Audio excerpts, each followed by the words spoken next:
So it's got 3 parts. The first part is a guided autobiography. And what it asks you to do is break your life down into 7 epochs and 7 stages.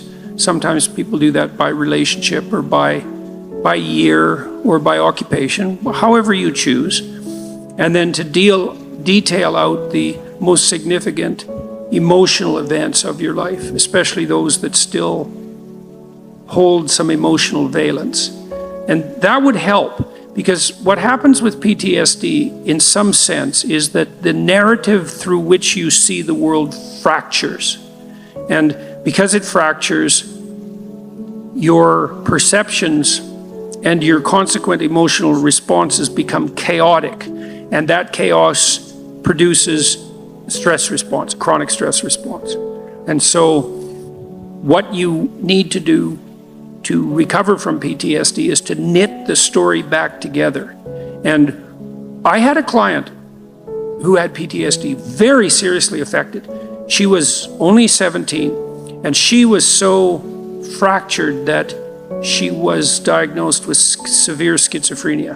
And when I first saw her, she could barely talk, and she could barely focus her eyes, and she would move her hands up and down, and I like she was grasping for something. And I asked her why, and she said that she could see lines in front of her and that she was trying to interact with them. I mean, when your perceptions are fractured, you're in pretty rough shape.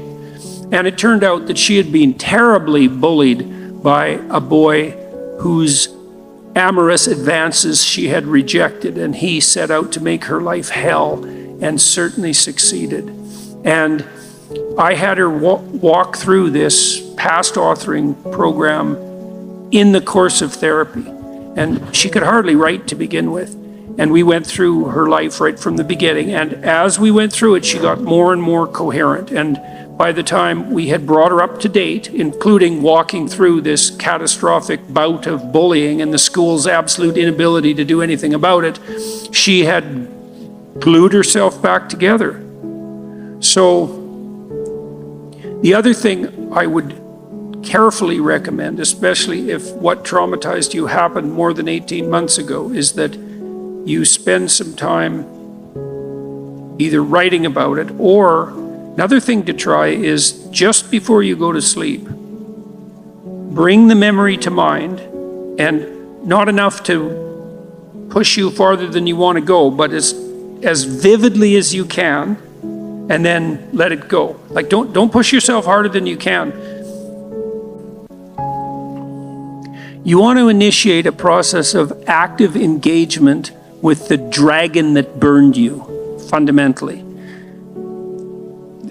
The psychophysiological pattern of active engagement is the opposite to the psychophysiological pattern of involuntary stress. And so if you can practice embodying that voluntary confrontation, then that stance can come to dominate. And that's the stance you want to dominate, because that moves you forward voluntarily into the world. And that, in all probability, that will work.